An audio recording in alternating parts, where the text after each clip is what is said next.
What is happening, everybody? Hope everybody's having a fantastic evening. I know that I am. So we got done with the rear seat delete.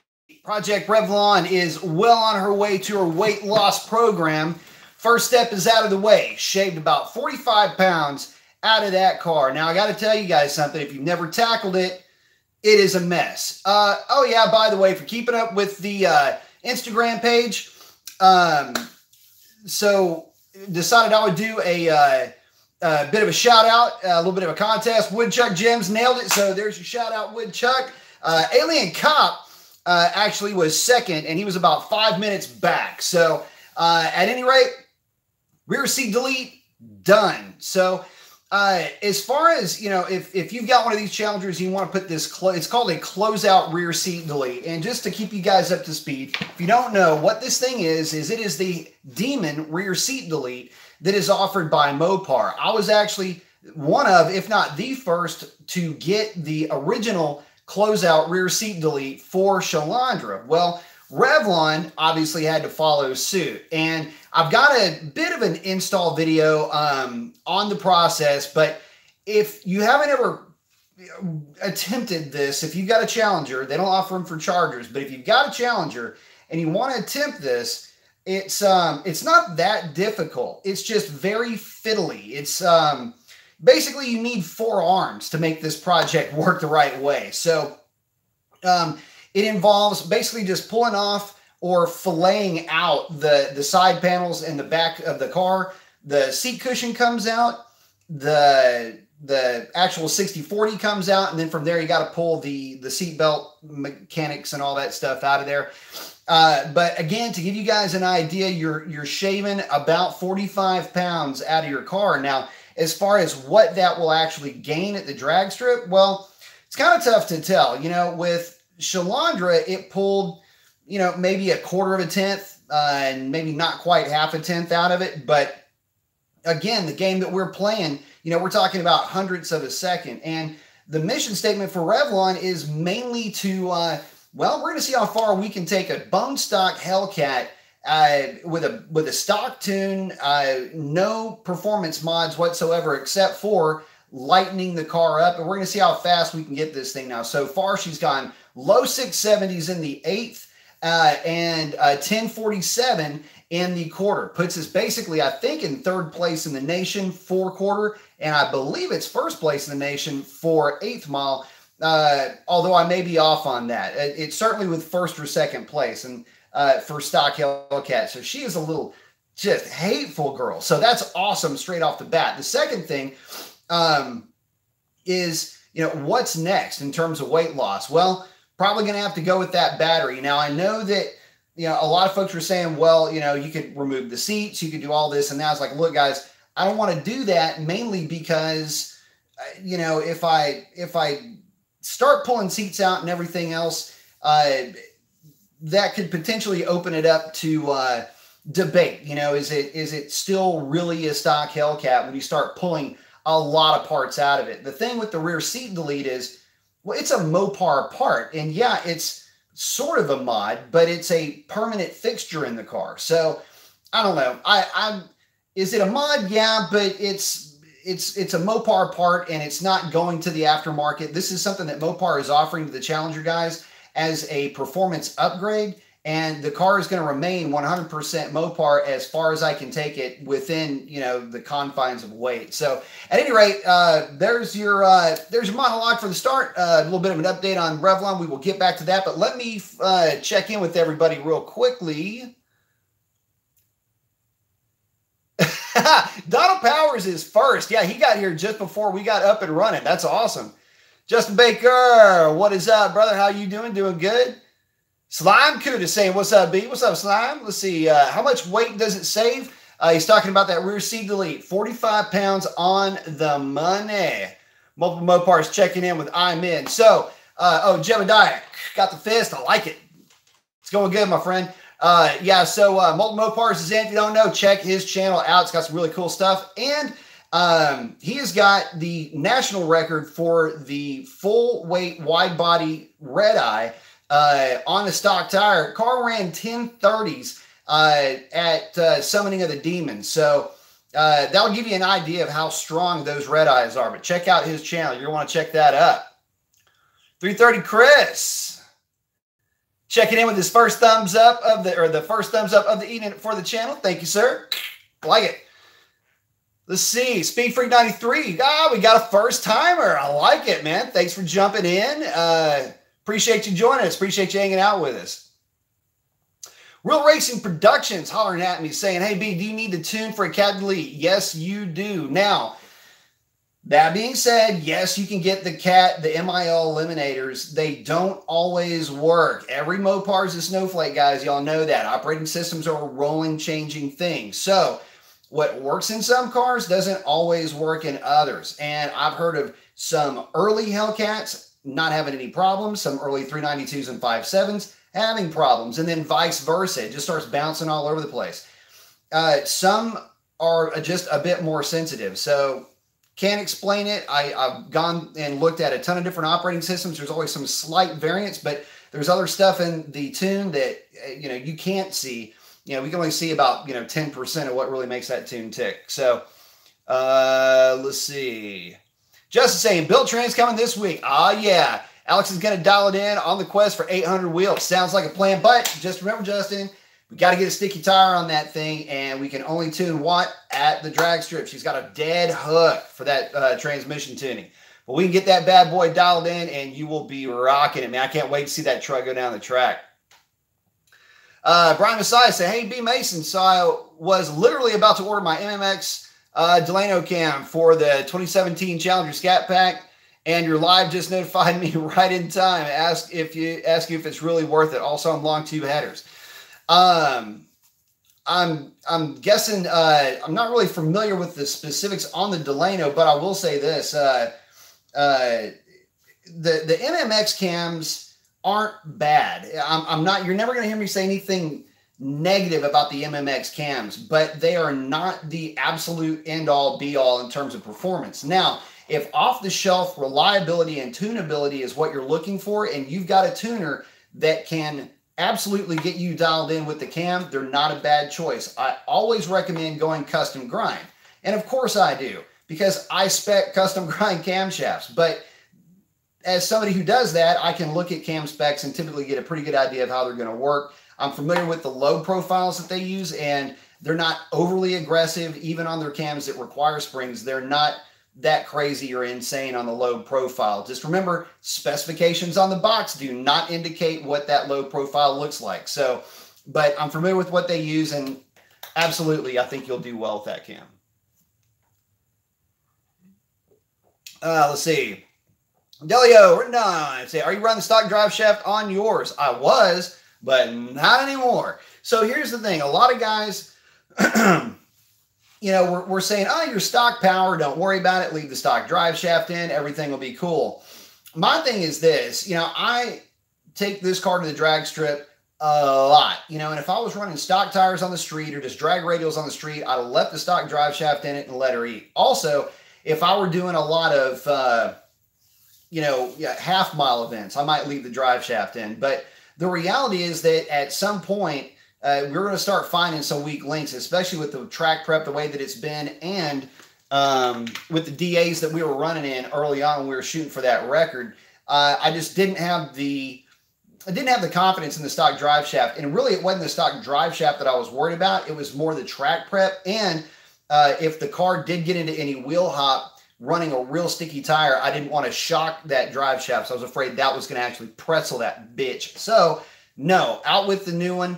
I am running a DSS dampened drive shaft. Still sings a little bit at around 60 miles an hour, but it doesn't really bother me a bit. I'm used to the noisy stuff. Let's see. Natalie checking in. Oh, he knows Delano's car and it runs good. I like it.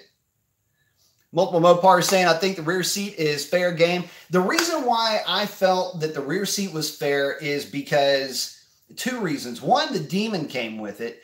And if the factory is going to offer up a rear seat delete, especially on their super stock hot rod, I wanted a piece of that. And the second thing is when they started offering the red eye in in whatever trim you want, you can order it with a rear seat delete. So yeah, there's that. Oh, and by the way, the main reason why, aside from the weight savings, which is substantial, is the fact that you can't fold down the rear seats in a Challenger. The headrest is not removable, hits the back of the seat. No matter how far up you push your seat, you can't freaking take advantage of the rear seat folding down. And the 60% of the 60/40 is on the driver's side. So if I wanted to put the tires in the back, I couldn't do it anyway.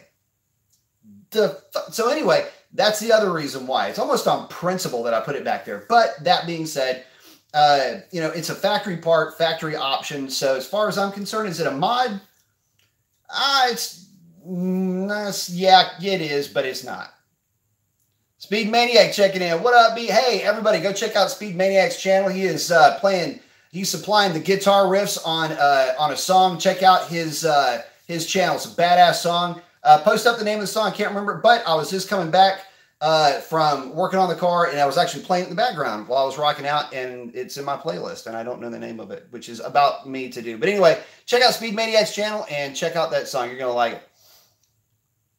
Natalie checking in. Sup? Let's see. Let's see.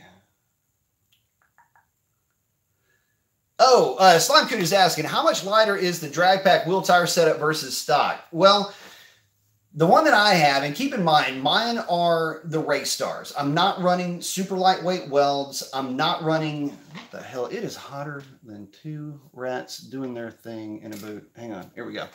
I'm running the just a set of Race Stars on my car, and they're not super light. But in total, when I weighed them, I want to say it was 65 or 70 pounds of total weight savings. So that alone, you know, especially considering, I got to plug this thing in because it's about to die. Again, about 65, 70 pounds total weight savings.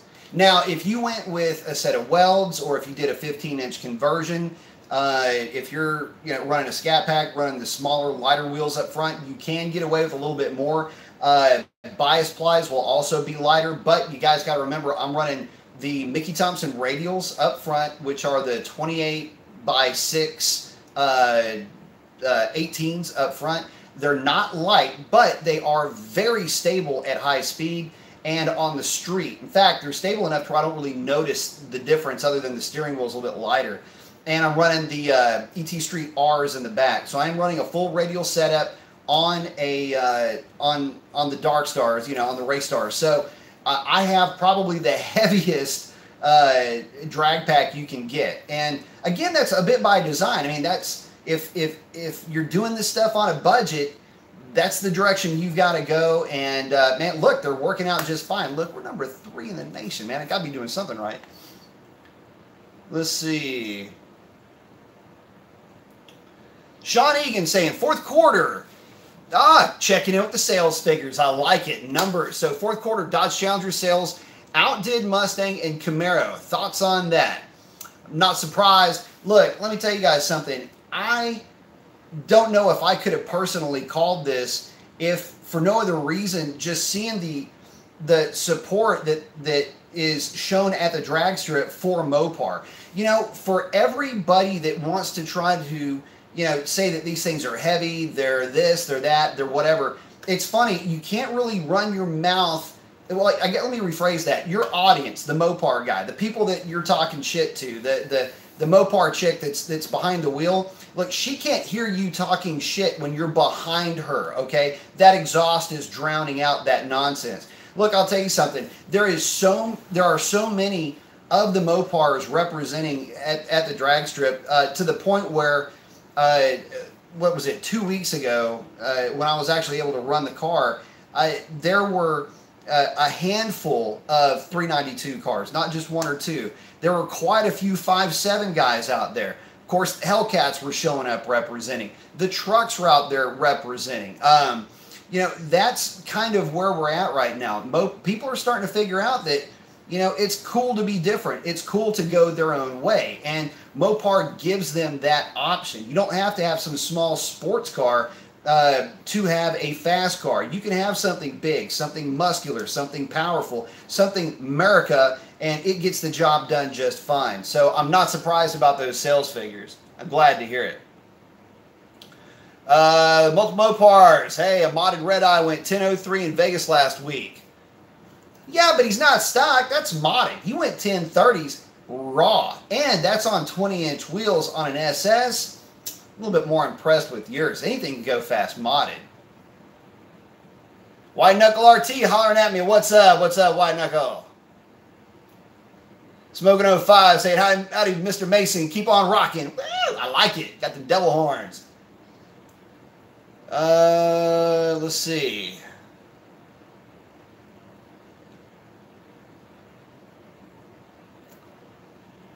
What the fuck is this? Let's see. Sophonics. So I saw a video today. 18 GT A10 versus 19 SS 10-speed automatic. Mustang pulled about 1.5 cars at 140 miles an hour. However, SS had 150-pound passenger. How much of a difference would it have made without the passenger? None. That car's got a lot more torque than that Mustang does, and probably wouldn't have made much of a difference. However, gearing makes a difference. And if I'm not mistaken, I'm not sure what gears that Camaro is running, but I doubt that they're 373s in the A10. So Mustang has been characteristically a bit more aggressive on the gear ratio. That said, 19SS is no slouch, and you know, with just some real basic bolt-ons, you can get them deep into the 11s. But you know, same goes for the Challenger and the Charger. Let's see. Oh, multiple Mopar saying his Red Eye has a rear seat delete. I like it. Let me see something here. Natalie Dayton saying, I run catless mids and had a bad O2 sensor causing misfire. 2468 leaded VP gas. Yeah.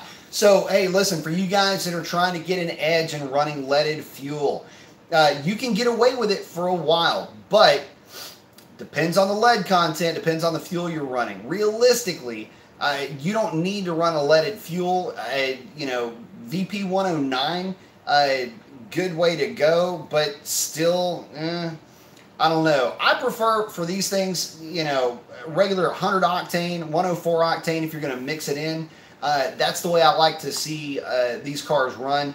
Any more than that, and especially if you're running a stock tune, you just will not have enough timing to take advantage of it. But it does help a little bit as far as mitigating some of the knock retard. But the reality is that, you know, Mopars, they are what they are, man. They suffer from false knock like you wouldn't believe.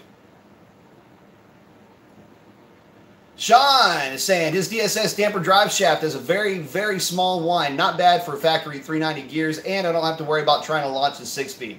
See, that's the main thing. So if my thing, if the mods that I've done to my car are really more peace of mind than anything else. I'm looking at situation where the last thing I want to do is tear up a drive shaft, tear up exhaust, you know, have a diff pop or something like that. So everything I've done to my car specifically for durability, and I get it. That drive shaft does make a big difference as far as just making you feel good about getting that thing down the track. Let's see. Titus is coming in. We got a question for us, checking in saying, good evening. Question on the correct oil weight. 2012 Chrysler 300 SRT8 has 76,000 miles. It says 040, but I live in Kansas. What weight is best? Well, you know, the 040 will work in most conditions. You know, the synthetics are going to have a wider range than any of the conventionals. Up there, you may be able to get away. I really wouldn't worry about trying to get away with an oil. 040 will work out just fine. You've got plenty of flow in cold conditions. Check your owner's manual, but I want to say that you should probably either 040, you might run at 030, but it would be a temporary use only. I would not really deviate from that 040. Bear with me just 1 second, y'all. Hold up. Oh, shit. What the hell?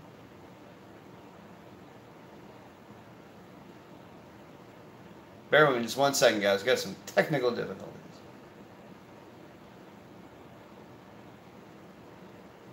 All right. Let's see.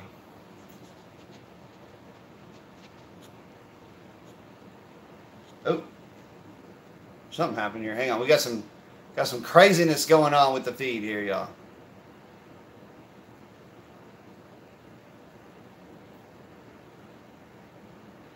Hang on. Timeout. What the hell is going on here?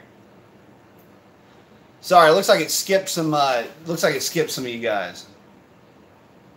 Bear with me. Man, we've been having some crazy weather out here too, by the way. Friggin' next door neighbor's house got, or back door neighbor's house got hit with lightning last night.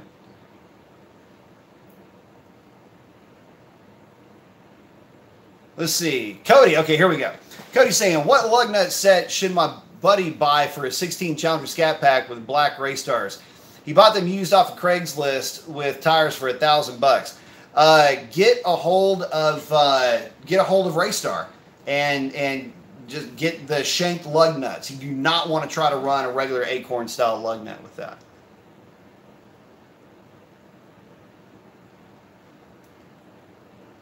Let's see. Molten Mopars has subscribed to Speed Maniac. I like it. Let's see. 330 Chris saying it's not a modest and stock option. Absolutely. That's the way I see it. Oh, yeah. Speed Maniac. That's right. Saying thanks for the shout out. Giving the big fist. Saying the song's called On the Rise. That's right. Sorry, I couldn't remember the name of it. But yeah, it's On the Rise. Check it out. Speed Maniac supplying the guitar track. And it is badass. You got to check it out. Let's see. Natalie's checking in with Cody, letting him know, yeah, get with Raystar on those lug nuts. They are shanked, and you're going to have to run them, man. Again, do not try to run an acorn-style lug nut. Just Baker saying, you know, a 15-inch conversion for the Rams by chance? Not at all, man. Says he's got a set of 17-inch slicks for the track, but would love some 15s. I don't know of anything for the trucks at all. As a matter of fact, the only option that I know of were the 17s. Frank is checking in, saying he's saving for a 2020 Scat Pack. It's going to be a nice car. I'm wondering when the send-off is actually going to be, too, because, you know, we keep hearing all these rumors about what is and what isn't going to be the next car. But we kind of already know, right? We know it's going to be a modified LX platform. We know it's going to be a little bit lighter. Just interested to see, you know, the styling and where they take it. So, yeah, I am so waiting to find out what they're going to do with that car. But, yeah, good option to hold out. Mopar is saying we went with a set of weld 18x6 and rear 15x11 on the black Hellcat, going with MT Street 28 by Street R 2811s. Going to stick out, but it is what it is. Yeah, it'll stick out a little bit, but you know, on the 11s, you're going to need all the meat you can on that thing. If y'all haven't seen the build on Multiple Mopar's Black Hellcat, you've got to check it out. That thing is nasty, nasty fast, and I cannot wait to see the first passes with that thing down the quarter mile. Titus is asking, what's a good oil weight for 392 after 75,000 miles in Wichita, Kansas? The best weight for that car is changing the oil regularly with 0W40 Pennzoil. The reason why I say Pennzoil, once you start getting above 75,000 miles with these things, Pennzoil, if you look at the specs on Pennzoil, at 100 degrees Celsius, it has slightly higher viscosity than the Mobil 1. So just something to think about. I think it's got a little bit stronger film strength than the Mobil 1. So now that's not to say there's anything wrong with Mobil 1. And again, we're talking about just, you know, the infinitesimal here. But I would still run the 040. I wouldn't change up weight, and I would absolutely stick with the 040. I like the flow at the cold flow of the Mobil 1 and the Pennzoil. I wouldn't deviate from those two brands, though. Those are the two best in terms of Mobil 1 for availability. Pennzoil maybe for longevity and performance, but I don't know, man. The jury's kind of out on that because, you know, there are a ton of guys with stroker Hellcats that are just running Mobil 1 and don't have any issues with them. So, you know, I would say, you know, whichever 040 you can find full synthetic, just keep using that. You'll be A-okay. Do not sweat it. And by the way, 75,000 miles is nothing for that engine. I've seen them 130, 140,000 miles, and the guys beat them like they are rented mules. So don't worry about that. Let's see. Now they're saying, I'm usually the only Mopar at my track, but last few weeks I've had a lot of new Mopar friends. Yeah, I have, you know, it's one of those things where it was weird. It was almost like there was this Mopar explosion really over the course of the last year. You know, you'd see maybe one or two 392 cars, a couple of Hellcats, and then really out of nowhere, you started seeing a lot of RTs, a lot of Scat Packs start showing up. A lot of guys that are really starting to get competitive with these things. And they these folks have figured out that they're a lot of fun. They can be competitive, and there's just no downside to, you know, being able to have a car that can run, you know, low 12s, high 11s from the factory and drive the thing home and drive it to work. You know, and they're comfy as hell. So yeah, they're awesome. Let's see.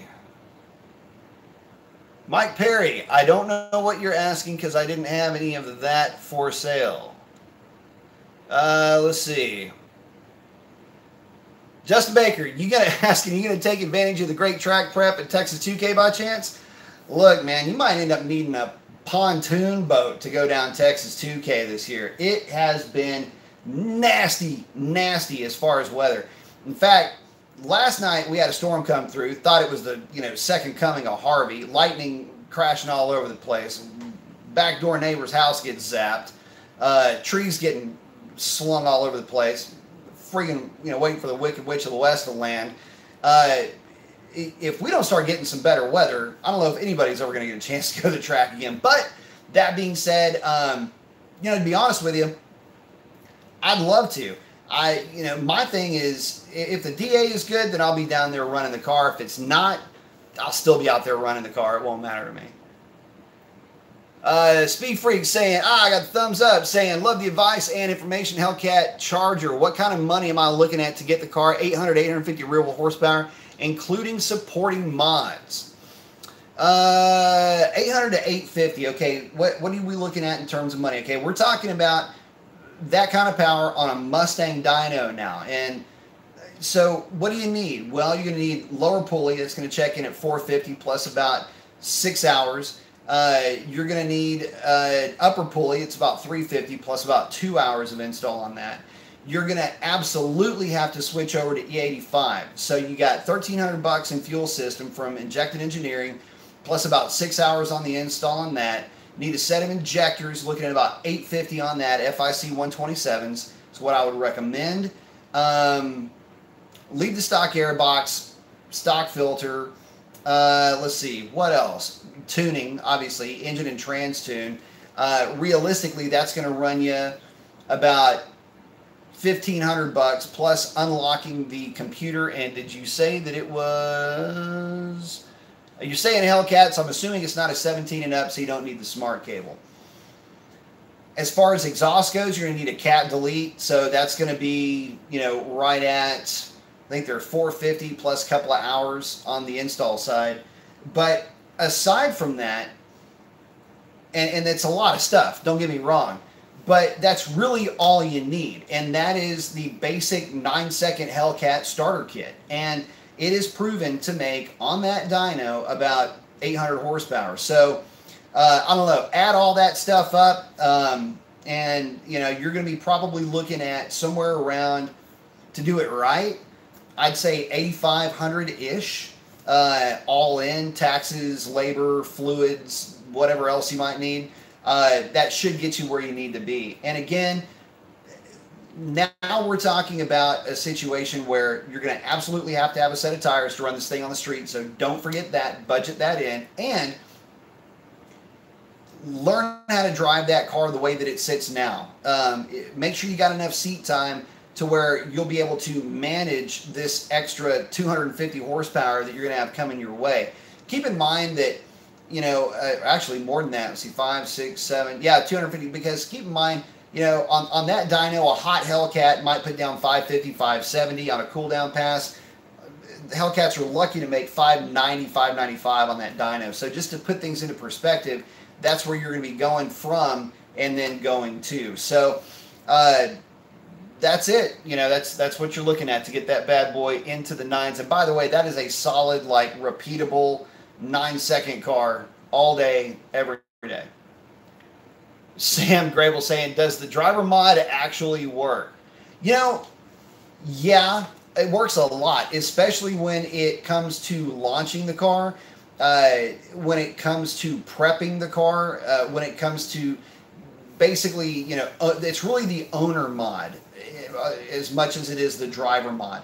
But I don't know. I mean, I've been able to pull some times out of cars that other folks haven't been. Does it mean I'm doing anything, you know, does it mean I'm better? Nah, it just means I've got a little bit more experience. It's feeling the car as it's coming out of the hole. And if it's a manual transmission car, knowing when to shift, asking the questions, looking at dyno charts, finding out where peak torque, peak horsepower lie, all of that. So for a manual transmission car, yeah, it makes a huge difference. And I used to bracket race a manual transmission car. So there you go with that. In that case, it absolutely is a driver mod. It's not to say that because somebody can do it, you can't. All it takes, anybody can do it. It just takes seat time and practice, practice, practice. Ty's saying, everyone has Challengers and Chargers. Awesome. Don't forget the Chrysler SRT8. Yep. Keep it simple. Super 40 Flowmasters, catch can, Corsa cold air, and 93 octane J Green race tune is awesome. Yep. All you need is the basics, man. That's the other thing. All you need is the basics. You know, if you've got, you know, one of the, or any of these cars, you know, we're always seduced by what you see on the internet. You know, everybody wants to see that 9-second pass, but the reality is that we're not there. I mean, that's not where the fun is. That's where the anxiety lies. Is, you know, is this car going to break? What part is going to break? In some cases, it's not if, but when. And when you start really going above and beyond, and oh yeah, by the way, back to the question about, you know, what does it take to get that kind of power? We only talked about engine. We didn't talk about driveline. You still have a drive shaft, set of half shafts, and maybe a set of trailing arms to go. And that's $1,000 for a drive shaft, $1,600 for a set of half shafts, diff brace, which is going to set you back a couple $100, and then the labor to install that stuff. So, you know, you're looking at another 4 hours on top of that. So, you know, again, if the question is, you know, outright horsepower, everybody wants to be that guy that runs that 9. The problem is it's so easy to do now. It's not that impressive. What's more impressive is having fun with what you have and getting the most out of the combination that you've got. That's where the challenge lies. Because look, it ain't about cubic dollars and how much boost you're making. It's about, you know, getting out there and enjoying your car, because that's what you were doing with these things anyway, right? Justin saying, for the leaded fuel comment, run E85 and be done. Yeah, absolutely. Plus, it's green, and it's good for the environment. Let's see. Sam is asking, also, do you think 370 gears are a good call on an 8-speed? If we're talking about the car, you'd be swapping in the 370 gears out of a manual Hellcat. Yes, if it's a 5.7. Yeah, 392 cars can be almost overkill. First gear is just about useless. You'd have to be running a 29-inch tall tire to really take advantage of that taller gear. So I would recommend, you know, for an 8-speed car, stick with the 309. If you got a nag 1, pony up, get the 370. You'll thank me for that. Jean-Paul saying, good evening, Brian. Good evening, Jean-Paul. Bought a Race Star wheel setup, same as yours. Haven't tried them on the car yet. Just wondering, did you use the plastic hub rings? Yes, you have to use the plastic hub-centric rings. What they'll do is, and also too, when you pull the wheel off, make sure that they don't stick to the hub when you put your stalkers back on. Happens a lot. Just make sure you don't forget that. And word to the wise, get yourself an extra set of hub-centric rings because you will forget and you will end up breaking one. So absolutely run the hub-centric rings. It does two things. One, it keeps the wheel centered on the wheel because it doesn't have you're running shanked lugs, but it also makes installation and removal of the wheel that much easier. Show me Mopar. Ow, I like it. Saying, check it in. T-minus 3 weeks till the track opens in St. Louis. Preach on, Brother Mason. I like it. Thank you, Show me Mopar. Jay Poma checking in, saying, what up, B? What's up, Jay? How you doing, brother? Good to see you. Ty's saying, thank you very much. I appreciate it. Continue to follow you over time. You've helped out a lot. It's what I'm here to do, man. And the other thing, too, is for anybody that's new to the channel, might be watching, not commenting, or just, hanging out, listening to the show. This is the format of the show. It's more of a vlog style format. You're not going to see a bunch of bow, pang, boom going on this thing. As somebody who's been in and around these cars and in and around this stuff for a long time, trying to give you guys advice, show you guys what works, what I've seen actually make power on the dyno, but more importantly, what I've seen actually work at the drag strip. So if you've got questions, you feel like, I don't really want to ask it, look, ask the question. The only dumb question is the one that you don't ask. So, and believe me, I hear them all, I see them all, and I do try to respond to everybody on the live shows. Don't get a chance to interact with too many folks on the regular shows, which, by the way, I'll be posting up one of the My Thoughts, kind of the vlog series videos soon. And yes, we're going to go back to a hoods up format once it warms up a little bit. So that will be fun too. Do a few shows in the garage with Miss Revlon hanging out with us. Let's see. Frank's telling us again he's saving up for that 2020 Scatty. I like it. Just saying, only about 2 hours from you out here in Golden Triangle. Weather has been crazy. Wish the hot... First the hot, then cold. Yeah, and so it hasn't quit raining out here. As a matter of fact, it's been absolutely... It's driving everybody crazy. Everything is wet, dank, gross, sticky. So, yeah, it's been pretty nasty.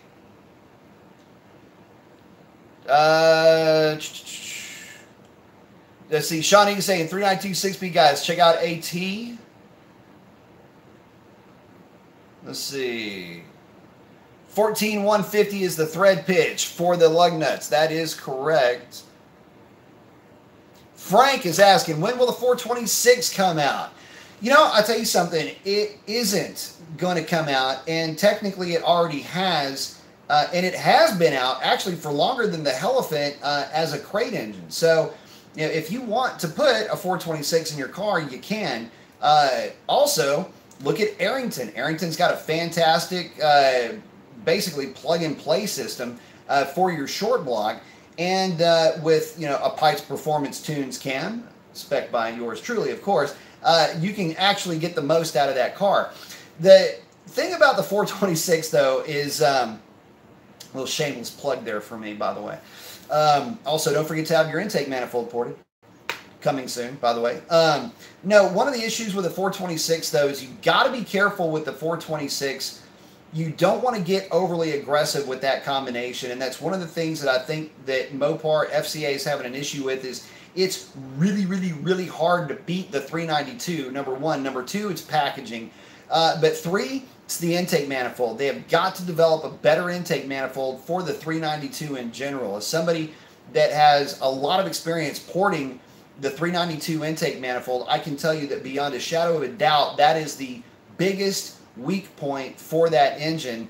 Now, in terms of making horsepower. Now, as far as making total average power, it does fantastic, but it does need a solid cleanup really to get the most out of it because of core shift. I've seen some crazy core shift in those intake manifolds. So, anyway, that's a long way of saying I don't know that they're ever really going to drop the 426 as an NA combination for the LX platform. Maybe for the new LX platform, but even that is really suspect because there's a lot that goes into you know, the EPA certification, everything else that comes with the 426, and there's still a lot of power on the table to get out of that 392. I mean, a significant amount. Let's see. Oh, Smoking05 saying, by the way, those old engines with large cams sound so good. Yes, they do. Back when you could get away with it. You know, it's funny. The 392 is and with the 8-speed automatic is a pretty amazing combination when you consider the amount of weight that thing's got to try to drag down a quarter mile. The last time I weighed mine with me in it with a full tank of gas, full street trim, was 4,500 pounds on the nose. To give you guys an idea, the last time I had Revlon at the track and I weighed her, she was 4,490 with me in it with about a quarter of a tank of fuel. Let's see. Sam saying, a truck, your best bet is a 17. I agree. Stay away from that smart cable. It's a pain in the ass. Jay Palmer saying, Autorama on Friday. Anything or anybody in particular I should check out? Well, Mopar, of course. No, I would say that, you know, stuff to look at. I'll tell you what, I'm kind of interested in the new Supra. I think it's got a lot of potential. I know that it's a BMW engine. Basically, it's a Z5. I understand that. I get it. But that combination is going to have a lot of potential. This new tune, back in the day, would get a 330 screaming. And I don't know what it is about BMW inline 6 with a turbo, but they are always punching higher than their weight class. That combination is stout, to say the least. Now, that setup in that car, tune, tire, who knows what you can get out of it. But I would say that another 100 horsepower might be like the yardstick to try to get out of that car. So be on the lookout for that thing. Aside from that, Mopar will probably have a booth there, you know, for the Mopar parts. Be interesting to see if they're actually going to be introducing anything new. But yeah, just check it out, man. Whatever, you know, feast, whatever, you know, turns your eyes, man. Check it out. I wouldn't mind going to that too. I haven't been to the Autorama in forever. I'd love to go to that. Let's see. Oh, Natalie's saying, add Justin, the VP 114 leaded is all I have and no E85 in North Carolina. I'm tuned for the 114 though. That's all right. Just make sure you're watching your. Make sure you're okay. A couple of things. One, make sure that you're watching your O2s. The second thing is you got to remember the whole reason for lead in leaded fuel is because of valve seats that weren't hardened. It just acts as a cushion for the valve seat when it comes back up to the head. Also helps with a little bit of heat dissipation, but that's I don't know that really applies here. But it can make a mess of things. So just be aware of that. Mopar's hollering out at Jay Poma. Let's see. Sergi is saying, why Cobra 03 is badass? Because it is the first, if you don't count the Lightning, it's the first pony car with a supercharger that was making a legitimate 400 horsepower. And they are awesome. And if you've never ridden one or driven one, you're missing out. It's lightweight, makes a bunch of power, and is super easy to modify. Vince is saying, sub beat, sub man. Mopars. We've run VR1 in our race build. I've been impressed. 50 weight does not like the cold though, no doubt. It's what Demon Performance wants in it. Yeah, I'd say 2050. If you can get away with it, that'd be a good one. Sam Gabriel saying, what street tires do you suggest? Ditto, try 5Rs. Sean saying, 03 Cobra is the termy. Easy mods, run 11s with 5 bills. You better believe it.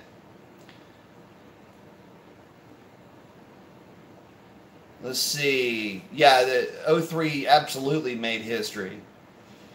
Well, Mopar saying, you will take the stock Hellcat record. We got faith in you. Yes. Yeah, no, we can. And we've already covered the 8th mile. And I mean, you were there, brother. I mean, you know, we were fighting against a headwind, and you know, I got killed on the big end of the track. It just drove me nuts. I mean, mile an hour was down a full 2 miles an hour at the big end of the track. So I know without the headwind, we'd have had it covered with no problem. But hey, it is what it is. And you know what? That's part of the challenge. That's what makes it fun. So I like it. Frank is saying, when will we see the new 426 Hemi? I don't know. We'll all have to wait on that. But the reality is, as soon as they start to leak anything, I'm sure that the pre-sales will go through the roof for that thing. Let's see. Sergio's asking, what do you think about the Jeep Trackhawk? Trackhawk is awesome. Multiple Mopar saying, I love our Trackhawk. I love the Trackhawk. It's a lot of fun. Let me just say this about the Trackhawk and just the Hellcat platform, the Red Eye platform, and the Demon to the same extent. So it's one thing to put 700 horsepower in a Challenger and absolutely shut down the competition on the drag strip. Yeah, there's been other 700 horsepower cars. Super Snake is really the first one that comes to mind. It's really the only one that's really relevant to this topic here. But the reality is that the Hellcat was a solid 10-second capable car right out of the box. Now, then you take that same 700 horsepower and you put it in a sedan. Awesome. So you got the fastest sedan on the planet. And then what do? Do the most next natural American thing you can do. Put it in an SUV. Hell yeah. That's what I'm talking about. And that is just so cool. So yeah, no, I love the Trackhawk. Damn, multiple Mopars. Thank you very much for the record-setting fund. Absolutely. That will definitely help. Thank you, sir. Yeah, we definitely, I think, are going to be able to get it, especially this fall, or maybe even this spring, depending on how the weather's looking. If nothing else, we're going to get close. And again, Sam is saying I'd be happy with a 13-second pass in my truck. Yeah, by the way, Sam, Ernesto, I think he just went 12s with his. So we got to set the bar a little bit higher than that, brother. Get faster and faster than still. But now, the main thing is to have a car that is capable of running 10s in all conditions. And that's really the plan for Revlon. I want to be able to take a stock car, number one, stock pulley combination, number two, stock tune. These are the requirements. Number one, it's a stock tune pulley combination, stock tune, stock pulley combination, stock catalytic converters. And I want to be able to run 10s basically in July. Not during the day when it's 1,000 degrees outside, but nobody's really running their car in those conditions. I want to be able to run that 10 on a typical night at the drag strip. 86, 87 degrees, 70% humidity. That's the DA that I want to try to run. Basically that 2,300 foot DA, hot temperature, that's the goal. Run 1090, 1080 in those conditions. So, and last time we were at the track, went 1070s in 1,400 foot DA. So we're not far from it, but we do still have a bit of a ways to go before we can secure that slot. Jay Poma saying E85 make a big difference, huh? E85 makes all the difference on a forced induction car. So without boring you to tears, yes, E85 does make a huge difference. Most of it has to do with the fuel mass. And what E85 does for a forced induction car or platform that it doesn't do for an NA car is when you're running forced induction, you are cramming a specific amount of air into the cylinder per revolution of the crankshaft. And that is indeterminate of what fuel is going into that cylinder. So E85 is going to take 30% more fuel because it has 30% less energy. You have to run that 30% more fuel to match either your stoichiometric value or your power enriched value. So when you do that, you're introducing mass into the cylinder in the form of a liquid. In this case, it does two things. One, pulls heat out of the combustion chamber. You have more surface area in the fuel and in the fuel droplets to absorb heat. That's a good thing. Second thing is you're introducing mass into the cylinder, which artificially raises your compression ratio higher than the forced induction you've got going into it. Now, the reason why it doesn't work like that on the big end with naturally aspirated is because that fuel, you don't have air being crammed into the cylinder, you are drawing the air in, and because of that extra fuel, you are displacing oxygen. So what gains you have down low are going to be a bit mitigated up top unless you're building a combination specifically to run on E85. That means you're going to need more camshaft, but more specifically, more compression ratio. It's not about the timing anymore. Now it's about compression ratio and compressing that fuel and air combination as much as possible to get the most out of that fuel. So I can give a sermon on that. So yeah, stay tuned. I made it devolving into that at some point, I'm sure. Sean Egan, thank you very much. I appreciate it. Contribution to the cause, saying, sorry to hear about your weather. We've had 40 inches of snow in the last 4 weeks. Wow. Braille lightweight battery or Archangel? I will probably be going with Archangel. I don't have enough experience with the Braille, but I will be looking into both of those. And in this case, we're talking about the lightweight battery. It works really well for me, and it makes sense for a couple of reasons. First reason, the car is coming up. The car's birthday is November, I want to say it's November 21st, I think was the build date on my car. It's either 21st or the 11th. So anyway, we're coming up on, it's over 4 years, or coming up on 4 years for that battery, and I just don't want to have that battery for any longer than that. Batteries do have a shelf life, even though the car has no miles on it to speak of. And I do typically throw it on the tender, once a week if I'm not driving the car. But, it's one of these things where, it's going to need a new battery anyway. Just so happens this is the new technology that goes into the car. It's no different in this case. I mean, to me, a battery is still a consumable product like oil or tires or coolant or whatever type of fluid. It again is brake pads. It's a consumable product that you can take advantage of modern technology as a replacement. Don't consider it a modification. 40 inches of snow. Damn. How do you deal with that? Snow freaks me out, man. I don't like snow. I mean, I get it. It's cool. It's pretty. Eskimo kisses, but the fact of the matter is I don't know, that stuff freaks me out. Funny thing though, so down here, this is what's hysterical. Last Sunday, it was a Chamber of Commerce day, absolutely gorgeous day, 70 degrees, awesome. I was out on a job site. This is about a 12-acre job site. I was literally in the center. If you can just imagine a square, I was right in the middle of this job site, and it starts, it's been raining for a little bit off and on, not a big deal. And start hearing this tap, tap, tap, tap, tap, tap, tap. Comes a freaking hailstorm. A hailstorm. It was beautiful the day before, hail the next day. So, yeah. Oh, yeah. And it was a lot of fun getting off of that job site, too. A bunch of Texas clay, and had to get off of a 12-acre job site. Yeah, the work truck, we were having some fun.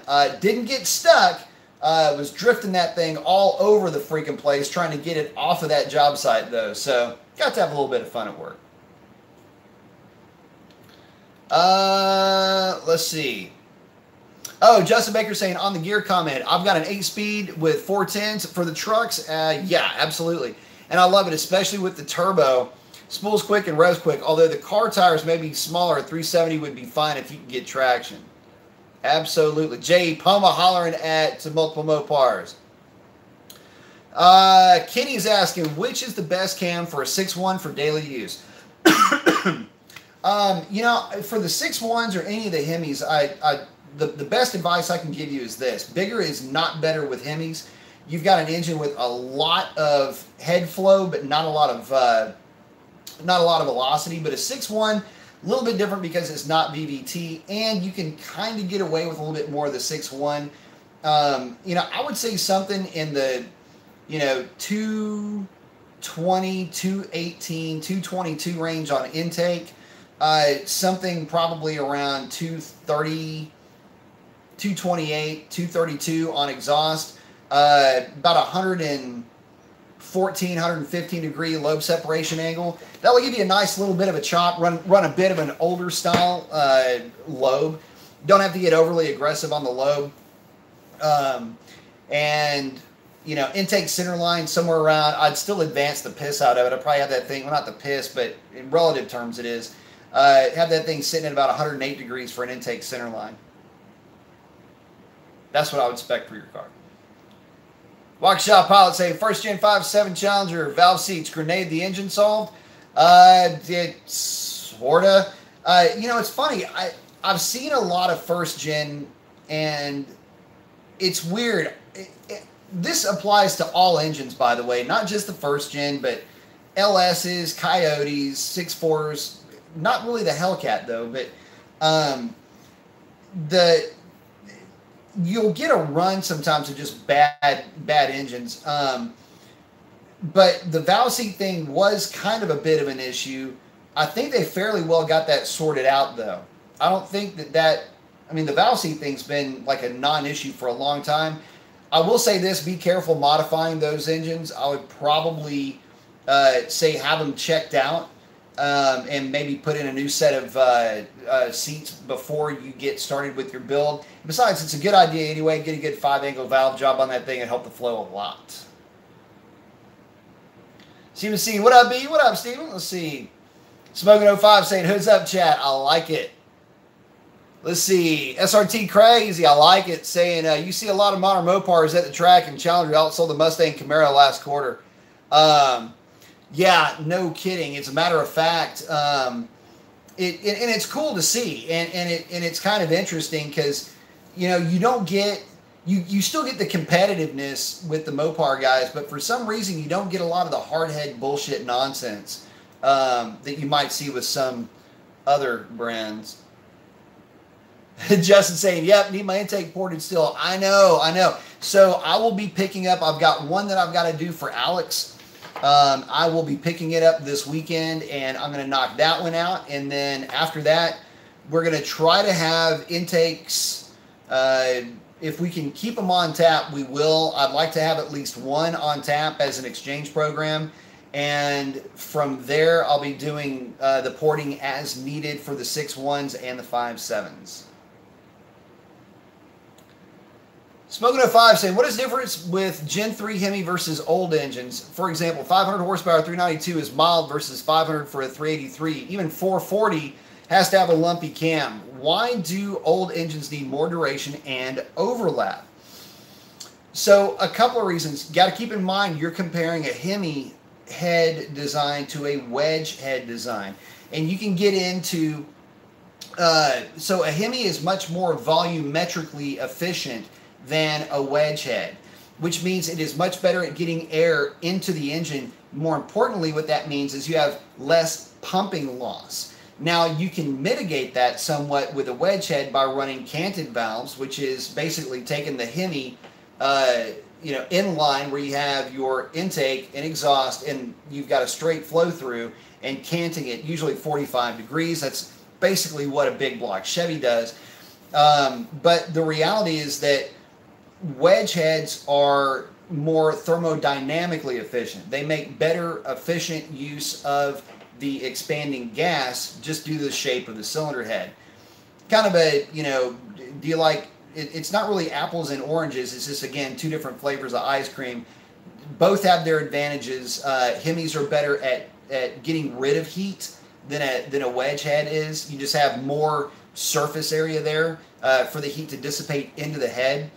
So the main thing, though, that you've got to remember is when we're talking about the whys, a lot of that has to do with the cylinder head flow. Older wedge engines had to work in kind of a stressed environment. You're dealing, number one, with an intake tract that is flowing not only air but fuel, but more to the point, the actual operational range of those engines was not as high as you might think. From the factory, to give you an idea, a 440 has the same port velocity at 4,700 RPM that the Hemi had at 6,200 RPM.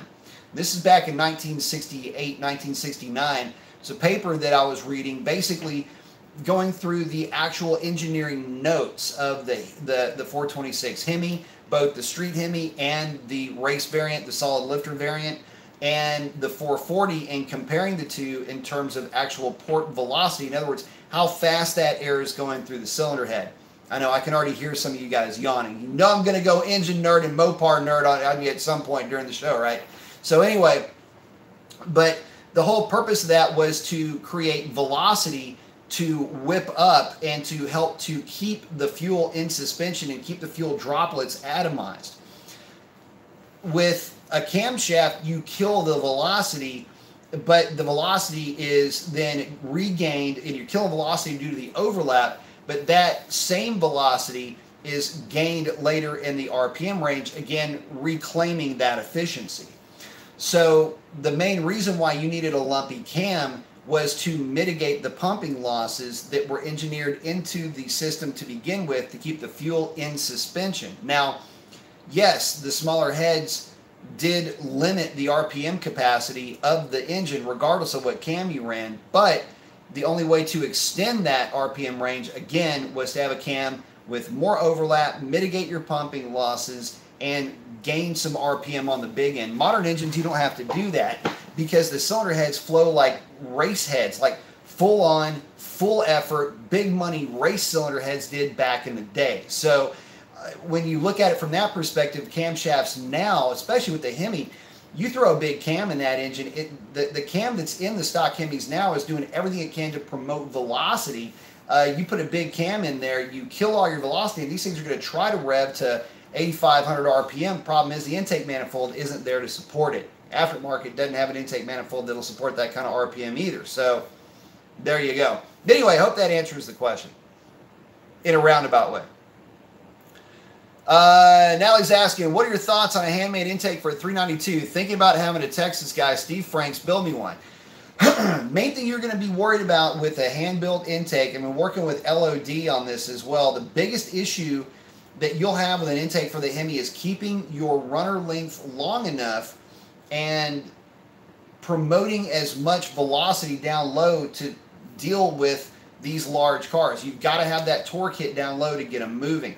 If you're running a different stall converter or you're just simply running more gear, you can get away with a shorter runner. Just understand that you will be giving up torque down low. And this, again, is something that the LS guys, something I dealt with the LS that I had, an LS6 in my Z06.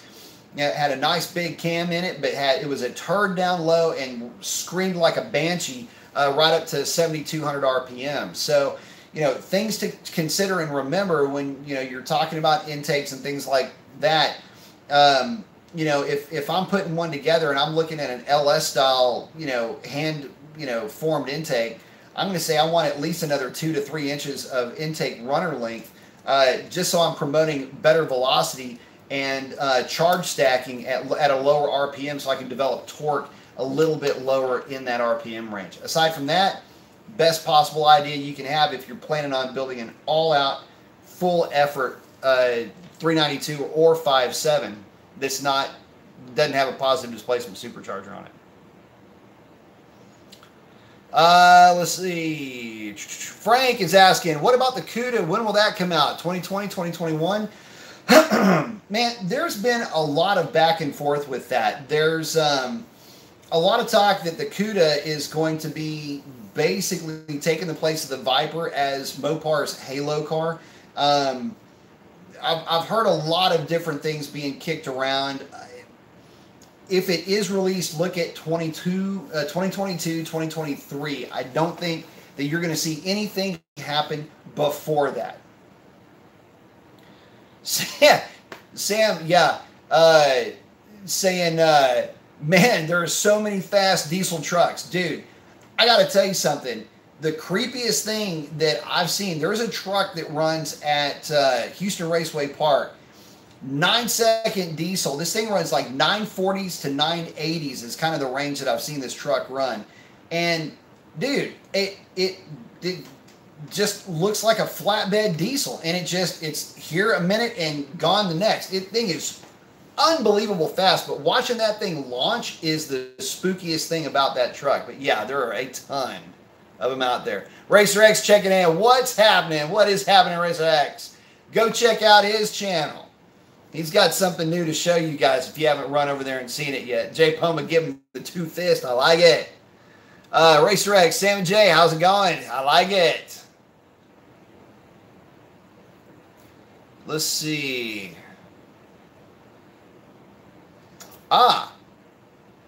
So Multiple Mopars has a good question. It says, have you ever seen fuel come through the CCV system and collect in the catch can?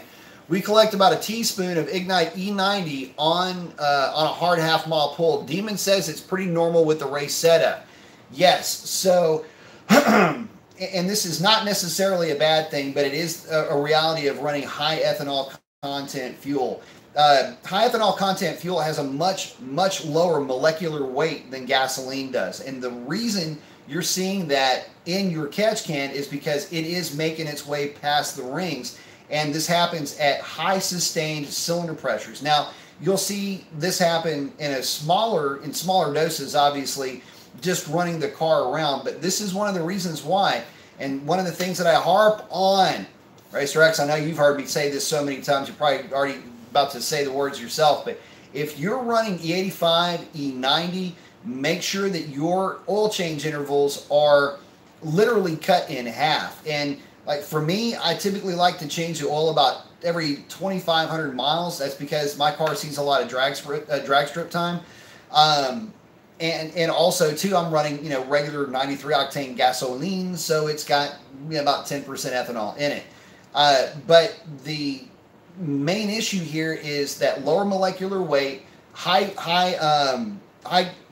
compression, basically high PSI in the cylinder. You're going to push some of that past the rings, and it will contaminate your crankcase. That's why also if you're running a car on E85, check your catch cans.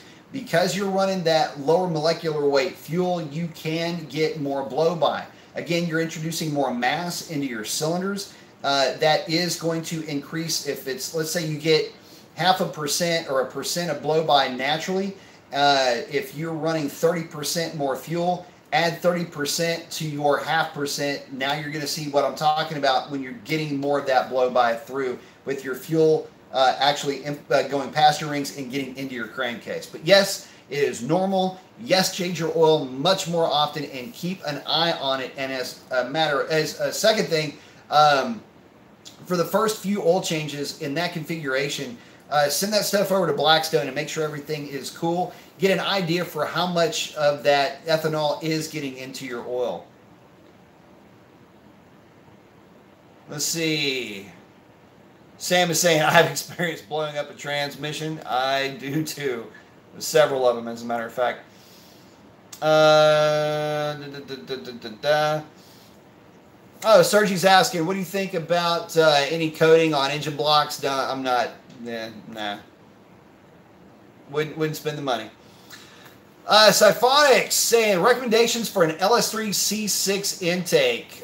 People tell me stock flows well enough and not to spend any money on a new one. Just looking to do intake headers, X-pipe, and dyno tune. The LS3 intake is actually really, really good and will work very well with most camshafts that you'll find. I don't think that you need to move to an MSD or an FAST intake for that combo. One of the things I like about the LS3 is it does promote good mid-range flow. And unless you're just standing on it all the time, that mid-range, you'll definitely appreciate it. I ran the stock LS6 intake on my car, and I loved it. In fact, it helped to, bring it down a little bit with it. Put you like this, with an MSD intake with a solid cleanup on the MSD or an FAST. That was a 7,500 RPM, probably 7,800 RPM engine. That stock intake brought it down to about 7,200, but I was able to pick up some mid-range with it. So I like the LS3 intake. I've had good results with them, and I think you'll appreciate it. You also don't have to spend any money on it, unless you really want to spool that thing up, or unless you're going to throw nitrous at it. If you want to throw nitrous at it, get rid of the stock intake and put the MSD on it. White Knuckle saying, I see Racer X bought Mrs. X a 392 shaker race. Good to see some ladies getting into Mopars. You better believe it. Yeah, my wife's got a Jeep. She's a little mud, honey. You get her anywhere near any mud or anything sloppy, she can run that Jeep through, and I'll be cleaning it for the next 3 months. Let's see. Awesome. Multiple Mopars saying, we're going for a full weight modded Hellcat record this year. Y'all get your car capable, no doubt. Absolutely. I like it. Whatever I can do to help you, brother, just let me know. I'm there for you. Sam is saying, I bet the 426 will debut in the new Wagoneers. If it does, I'll have a new Wagoneer. Because it'll be a new Wagoneer, and then that bitch gets a Whipple, and then we build a low 10-second Wagoneer. Stephen C. says, 1757 Challenger. Have the Hellcat airbox, good one. Catch can, good. And an upgraded throttle body to a Modern Muscle 87. What would be the next couple of steps to take performance-wise? Well, tune, for sure. Tune and trans-tune would be the way I would go with that vehicle. And depends on how freaky you really want to get. Go with a 370 rear gear set. Definitely worth looking at. And again, like I said before, I've been kicking myself over and over again. I mean, a 5.7 Challenger, 8-speed automatic. Yeah, I mean, y'all know my recipe on this, man. Fastman ported throttle body, ported intake manifold, 370 gear set. Take everything out of that car that doesn't need to be in it. Just make a little lightweight hot rod out of it. Throw a 150 shot and go break some hearts with that thing. That is actually a combination that I would love to do one day. Just to have to take to the drag strip and rail on. I think that would be so much fun. But a little 10-second 5.7. Sergeant saying, thank you for spending time live. Very interesting. Thank you for hanging out with us. Sam is saying, also my truck isn't a 1500, it's a 3500. Oh, okay. So I think 13 is very hopeful. Oh, yeah, in that case, you'll still get it. A Speed Maniac is asking, what about a stall converter? Can you run that and still maintain a stock Hellcat? You could if it is a demon converter, but to me, the jury's still out a little bit on that. I don't like seeing a lot of converter on positive displacement supercharged cars, mainly because you're relying on the torque of that positive displacement supercharger to get you rolling. Also, keep in mind, technically, she's not a race car. She's still a street car, and she's got to perform street duties. And if you get too aggressive with the torque converter, you end up having a car that only performs well on the drag strip, but is a bit sloppy on the street. And this is a point that is often lost with guys. When we're talking about, putting a build together, camshafts. This comes up all the time with camshafts. But, if you put the combination together the right way and don't try to deviate from the recipe when it comes to these Mopars, you can build a car that is a lot of fun to drive, faster than anything you may have ever had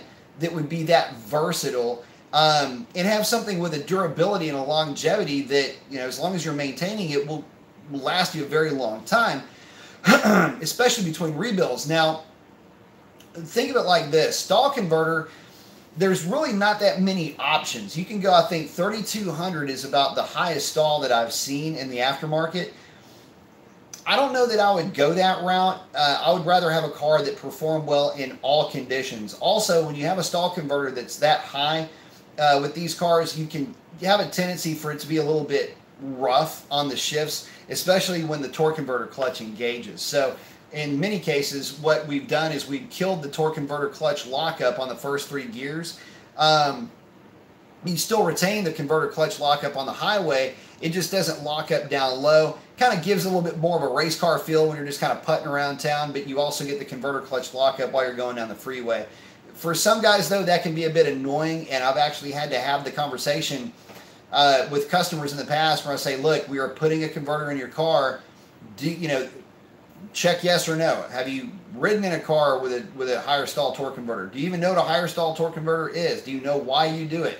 A lot of the times, these questions are asked, but there's not enough you know, they're asked because they know to ask these questions, but you know, sometimes the questions are asked from guys that really know their stuff. In that case, yeah, they go, oh yeah, no, I've driven them, it's no big deal. And I always tell guys, be honest with me, because you know, the more honest you are with me, the better the result will be, and the expectations will be the same. We'll be on the same level, eye to eye. And most of the guys actually end up having a lot of fun with the stall converter cars. It takes a little bit to get used to initially, but you know, they know what's going on in there, and they start to, you know, learn to appreciate it. So, but yeah, there's some that we've done where you can't feel the car shift 1, 2, 3. It actually feels like a CVT transmission. It says, and it's kind of cool. So anyway, Sam's saying I like stall converters. Saying he's got 2 trucks. Oh, Siphonic saying need more thumbs up. Yeah, give us some thumbs up. Let's see. Sergio's saying, why am I not doing car driving reviews that you like or have interest in? I don't do a lot of reviews. There's a lot of guys that are doing reviews, and they will do a hell of a lot better job at reviewing cars than I will. I am really more into the hands-on type of thing. I do, though, we'll do the My Thoughts series. And typically the My Thoughts series, if you go into my playlist, you'll see where I've done my thoughts on a bunch of different cars, and it's been my experience over the years with those particular platforms, whether it's, you know, the first one that comes to mind is the SRT4. I don't think I've ever done the Cyclone Typhoon and Grand National family of turbocharged GM platforms, but I really should. But I've got a lot of experience with a host of different cars over the years, and there's been, you know, quite a few videos that are tailored more to that, but my channel is more of a it's really more for guys if you just have something going on in the background. It's really not a video per se. It's really more of like a podcast with my bald head rattling off car stuff. So yeah, that's really what's going on. Typically, if I'm, you know, showing pictures of stuff or things like that, that'll go up on the Instagram page. I'm gonna be really heavy into the Instagram deal. I'm gonna plan to be anyway this year, and then I'll also be doing more ride-alongs with the progress of Revlon at the drag strip, and that's been a lot of fun too. So be on the lookout for more of those. As far as reviews, there's only one car that you guys haven't really heard about or seen that's in the fleet that I would like to do a review on, and that is my dad's '89 Mustang GT. That's the car that I gave to him years and years and years ago for Father's Day, and that car may be going on like an in-depth review of that car. Car's got a ton of sentimental value to me, and I love that car. So, but that will be the only one that I'll do that's along that same value. Matthew, oh damn, thank you, Matthew, appreciate that. Appreciate that a lot for the contribution. Saying 17 Challenger manual, what can the trans run, horsepower and torque? You can get away with, in that transmission, you can get away with quite a bit. I haven't ever heard of anybody ever have any problems with them. On a Mustang dyno, with a McLeod clutch, I think the last one that was supercharged, 5.7, was making 430 horse and 420 torque, and that was a 5.7 with the E-Force supercharger, which is actually a neat little supercharger for that car. Very basic. Can't really do a lot of upgrades to it, but for what it is and what you're paying for, as long as you get a tune with it, it's actually a good unit. So you're saying 1999 Cobra is a badass, or is it boring? Look, you can have a blast with the 99 Cobras. In fact, a lot of folks use 96 through, what was it, 2002? Anyway, a lot of the guys use the 4-valve Cobras as their circuit track weapon of choice. So, yeah, you can have a blast with those cars. Set of 410 gears. Mm-hmm. Oh, yeah. So Speed Maniac saying, you know, speaking of technology, they're now making Hemi heads for the LS. I had posted on Facebook last year and it came up on my memories timeline today. Talk about badass, a Hemi Chevy. You know what's funny is that what people don't know and what people don't realize is that back in the day, Dodge was developing a 4-cam Hemi 426. It was being developed for NASCAR, and it was also denied. I mean, it made it through development, but it was what was it, HP 9? What was the code on that thing? Something. I don't know. Google 4-valve Gen 3 Hemi, and it should pop up in there somewhere. But yeah, they had some really cool engines back then. But you know, the Hemi thing, the Hemi swap is actually pretty cool for the LS guys. Might actually give them an opportunity to go fast. Let's see. Yeah, saying they only work for the 6.0 or bigger due to the valve sizes. Absolutely, yeah, the big bore only. Delio saying, my Hellcat has a bit of a shimmy at about 75 to 80 miles an hour.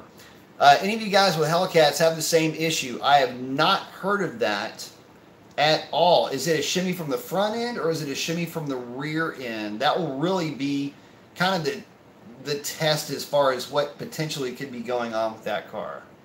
Check your tire pressure. Speed Freak 93 is saying, Brian, what is the best bang for the buck modern muscle car for the last couple of years? Something that works as a daily driver and weekend quarter-mile budget is 35 to 40 grand. Well, if you're talking about a new car, you know, for the budget-minded, yeah, it's tough to beat the Camaro and the Mustang. You can actually get those for right in that price range. Now, that being said, you can get a Scat Pack, you know, like a Scat Pack Core, you know, something with a little bit less options for about that same price too. It really depends on what you're going to be doing with it and what your plans are long term. Are your plans to keep the car stock and enjoy it just the way that it comes from the factory? Maybe throw a tune on it, you know, a couple of, you know, doodads here and there, but not go crazy with it. I would say go with the Mopar. If you're looking to buy something, use it as a dual purpose platform, both taking you to work and taking you to the drag strip.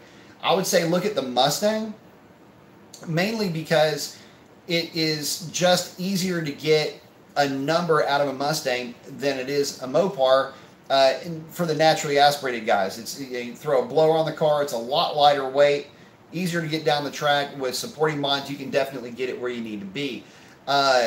All the way around, and of course it's a Mustang, so it's the darling of the aftermarket, right? So there's a little bit more variety that you can add to that car than with the Mopar, where your choices are fairly limited, although what you get from the factory works really well.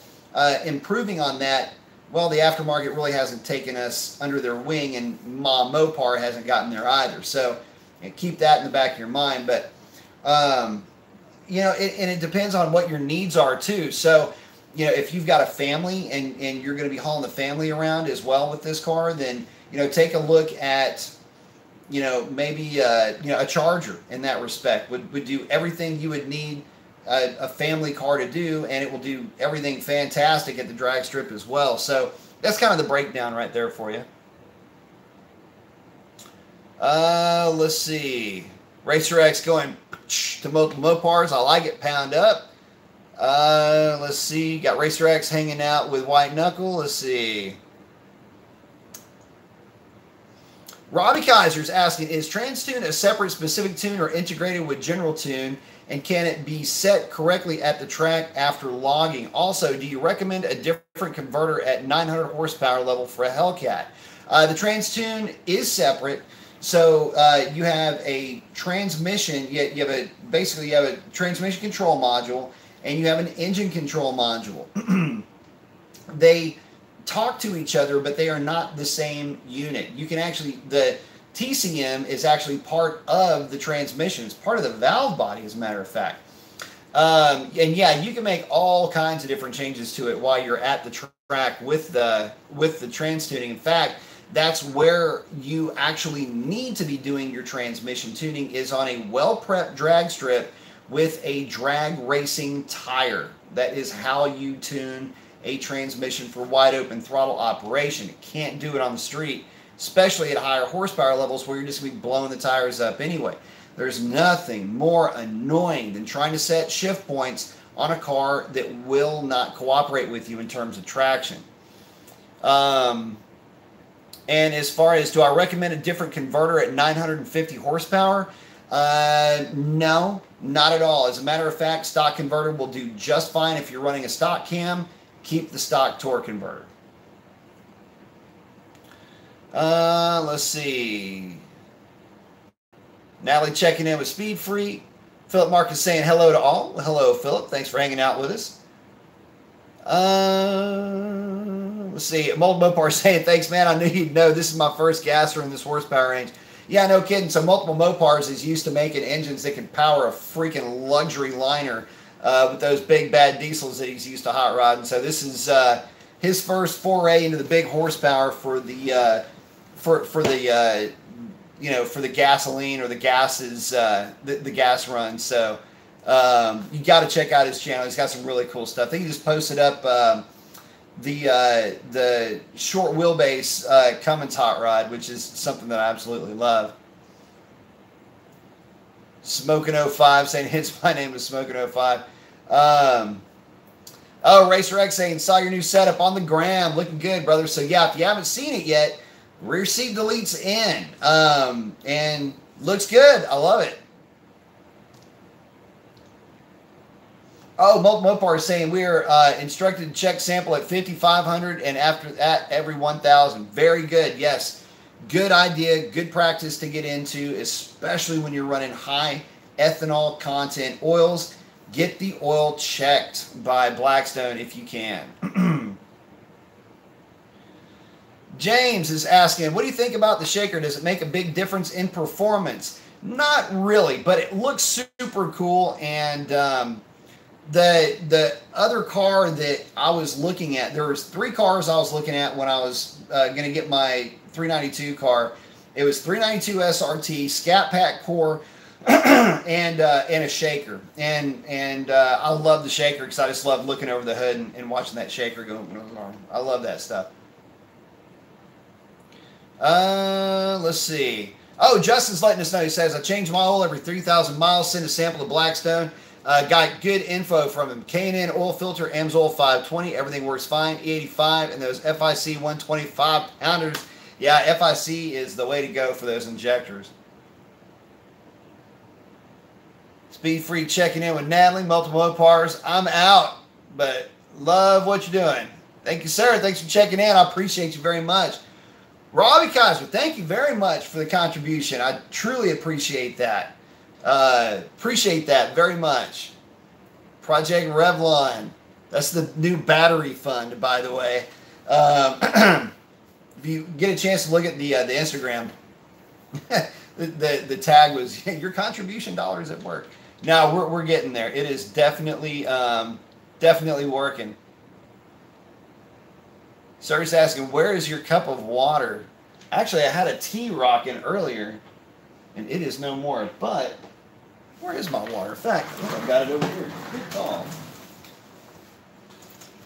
My damn design. Here we go. Now we're back online. Let's see. Stefan gives us a good question, asking, what is the best way to get rid of wheel hop in an SRT Challenger? Do those lower trailing arms work for you? Yeah, they did. They helped to quell it a little bit, but they didn't necessarily make it go away completely. Best way to get rid of wheel hop is going to be done through a couple of things. First of all, get you a set of trailing arms. You can go with the Spawn, or you can go with the BMRs. There's also some other manufacturers that are out there, but either way you go, definitely an improvement over stock. But secondly, if you really want to kill it, running the Nitto Tri-5Rs, if the car hooks well, you're just not going to get any wheel hop. And learning how to launch the car is really more important than the parts that you put on the car. And I spent a ton of time practicing launching that car. I had on the street on drag radials, I probably had, I don't know, 300 launches on that car, just getting the cadence down to where I could launch that thing on the street, on the Tri-5s at street pressure and have the car hook and not shatter and not wheel hop. So in that case, it's practice, practice, practice. Stephen C is asking, is HP Tuners the better one for Mopar cars? The one I like. I prefer HP Tuners. Some prefer Diablo Sport. Again, just depends on what flavor ice cream you like. You like blondes? You like brunettes? It's kind of one of those things. What I will say is that either way you go, learning that process, learning the tuning process, learning the whys behind the whats is a very fun process to go through. It's a very steep learning curve, but and it's a learning curve that you're always on, by the way. You never really get to the top. There's always learning and always new updates to operating systems that you need to work around and things like that. So for me, I like HP Tuners. They spend a lot of time on development, so that is a good thing. But one thing that I will caution you on is take the time to learn what you're doing and what you're changing and the whys of what you're changing before you get in there and actually start writing tunes. If at all possible, you know, take some classes and learn how to do it. But I like HP myself. Sam saying, I got an 1800 RPM stall on my 05 Dodge 2500 diesel and love it. I bet for an 1800 RPM stall on a diesel, surprised that thing doesn't pull the front tires off the ground. Let's see. SRT Crazy's hollering at Speed Maniac saying GM had to offer Hemi heads for the LS so that they could compete with Mopar. Absolutely. Let's see. Sergio's asking, do you know what can compare a Super 2JZ engine in American muscle car that won't die? You know, there's no direct line of sight comparison from 2J to anything from the States unless you start to bring in the LS platform. The LS platform, you know, this is a situation where, you know, the LS to me is the Taco Bell of engines. It will absolutely get you where you need to be, and if it, you know, it is cheap, but it's not just dirt cheap. I mean, look, nobody's got the budget to keep putting LS over LS over LS into a car. And I always thought it was funny, by the way, that the argument for LS is, and I quote here, well, if you blow it up, it's cheap to replace. I'm not going into any build with the freaking premise of blowing it up in the first place. I don't need to know how the back end of this looks. I'm more interested in making sure the thing runs the way it's supposed to from the word go and then to stop as well. Anyway, I always thought that was a funny strain of logic, but you know, if you're comparing, you know, what would be the equivalent, there really isn't one. You know, the 2JZ is iconic for every reason that it can be iconic. I mean, that thing is built so overly engineered to be able to manage and handle the kind of power that it can. The RB is the same way, but it's just not near as robust as the 2JZ. I mean, it's not even in the same league. I mean, yeah, you can make 1,000 horsepower with it, but it ain't going to be 2JZ bomb-proof, and that's really the difference. So, you know, if you want, depending on how far back you want to go, you know, there's some older engines that were pretty stout, but again, nothing that would really be a direct line of sight to 2J other than, you know, an LS. An exception to that, to be honest with you, would be the 6.2 Hellcat platform, and probably the 6.2. Well, let's stick with Mopar because, you know, we'll keep it classy here. The 6.2 Mopar would probably be very close in that it has very high horsepower potential, and from the factory, it is unimaginably durable. That bottom end can handle a lot more than what most people will ever throw at it. Let's see. Philip is asking, Saying, what up? What's up, Philip? Saying, quick question. What is the normal oil pressure supposed to read on idle and full throttle on a 16.57? Mine reads 45 idle, reaches 63 watt, but 63 seems high. Perfectly normal. As a matter of fact, when mine are warm at idle, typically I'll see 30-ish at idle, and 63 to 65 is perfectly normal. That's where it should be on the big end. Patrick saying M6 Mania. Love me some N6. Robbie saying, about the converter, I am running the 597 lift cam from Modern Muscle. You'll be okay with the stock converter with that cam. 270 intake, 289 exhaust. That is advertised numbers. That is 220-ish intake and about 232 exhaust. Somewhere right in there. Patrick Miller is asking, what do you know about clutch setups for 760 horsepower? Stay with stock? Yeah, I mean, yeah, it'll hold fine depending on what kind of tire you've got on the back of it, what you're doing with it. Again, the stickier tire you go with. I like McLeod clutches. I've always had good luck with McLeod. I've never had a failure. They've always bit. They've always been smooth. So if if you start to run into issues with your clutch, or you're going to be doing a lot of drag racing with it, I would say look into McLeod. If you're not, you're running a stock tire. You're doing more like circuit racing with it, what have you.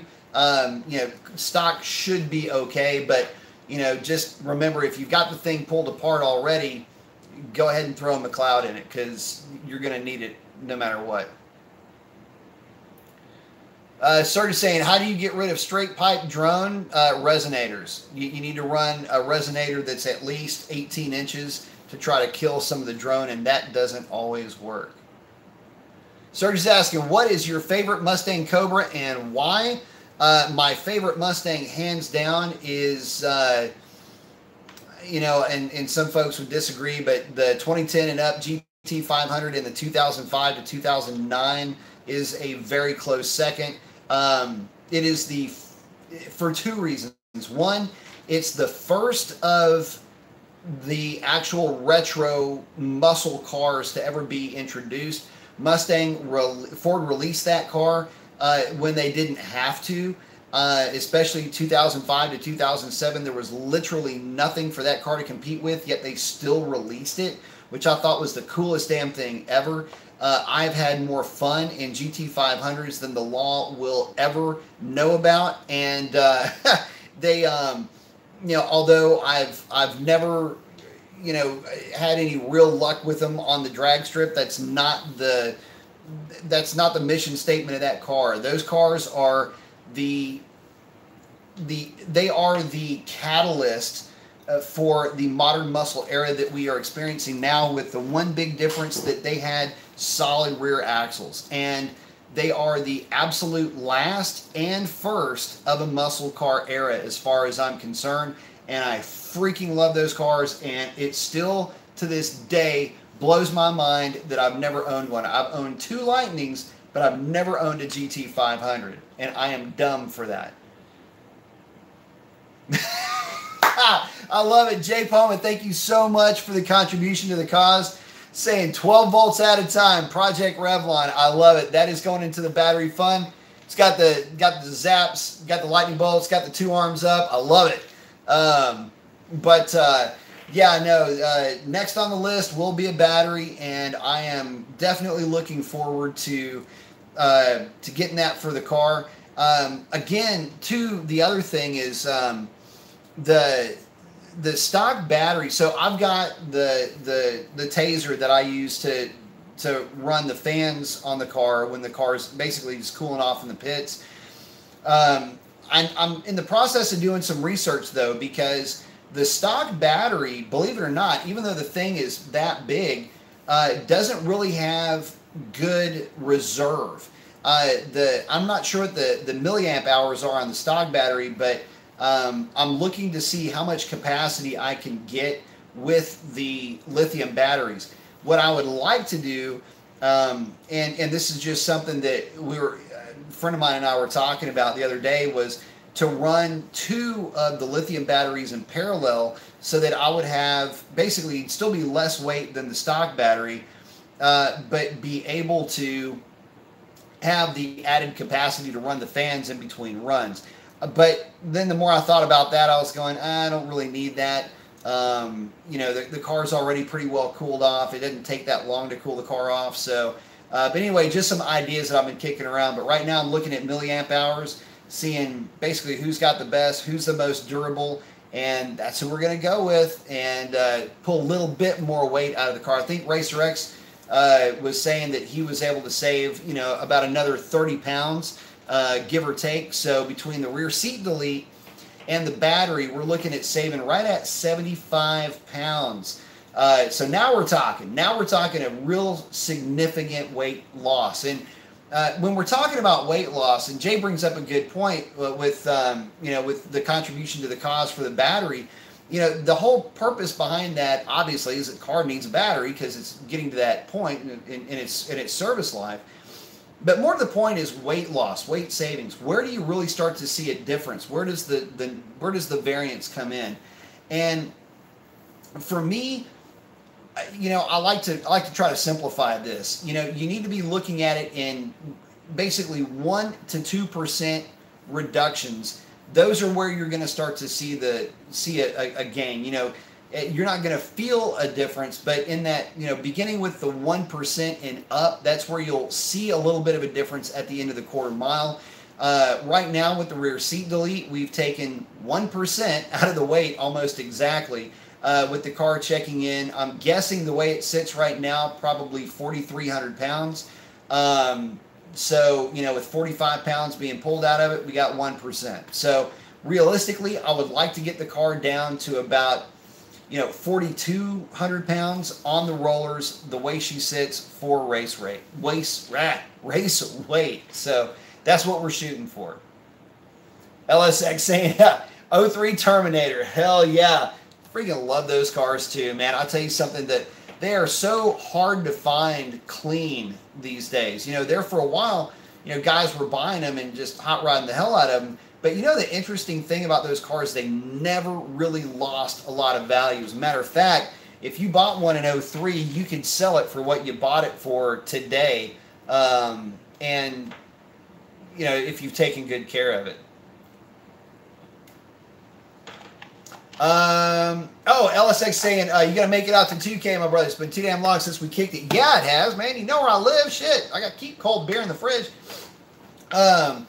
We've got, I want to get out to 2K. I'm definitely hoping to see it this year. I missed it last year. And, for the cars that showed up last year, I'm really wanting to see some of these things go down the drag strip. So, yes, I am planning on making it to 2K. Stephen C is asking, what are your thoughts on the Mopar active exhaust system? I think it's pretty cool. I like the active exhaust. The only thing I don't like about it is that you can't adjust it manually just with a switch like you can in the Mustang. You can do that through a tune, but you just can't do it with a switch. But aside from that, I do like it. I do actually like it a lot. So you're saying, was this live stream, will it be saved? Yes, it will be saved. All the live streams are on the playlists. Justin saying, yep, I took Alex's class before I ever touched a customer vehicle. He taught me the ropes and supported me as well. I've got a bunch of Dodges and Chevys under my belt and have been doing it for 3 years now. I love it. He's talking to the guy looking in the tuner above. Absolutely. No sound. Oh, shit. Oh, we got sound working over there? Is this thing on? Let me look at something. I am 4 minutes behind on the comments. Oh, Justin saying his phone connected to Alexa. Am I coming through Alexa? Philip Mark is saying, here's a car I'd love to see Dodge make. They could bring back the Dart, but with a high-revving turbo 4-cylinder, all-wheel drive, and adjustable SRT suspension. I tell you what, a cool car that I would love to see back that you'll never see again is the SRT4.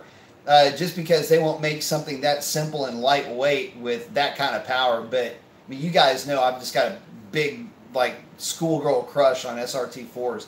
But no, I would love to see something like that.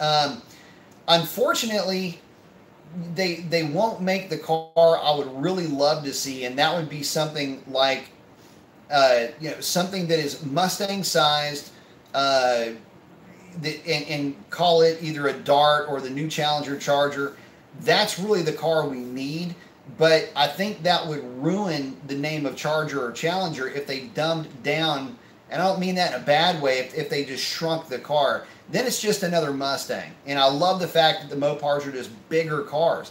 Always been attracted to bigger cars. In fact, the one that got away, the tearjerker story is that 69 Roadrunner that, got sold out from underneath me, that fucking asshole. So anyway, but getting back to it, I'd like to see something that's sporty come from Dodge. I just don't know if they're really ever going to get back into that market.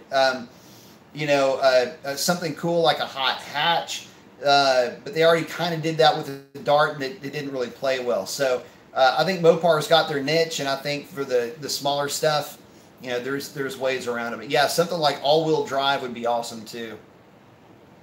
Let's see. Bowtie92 saying, hello, sir. Hello, Bowtie.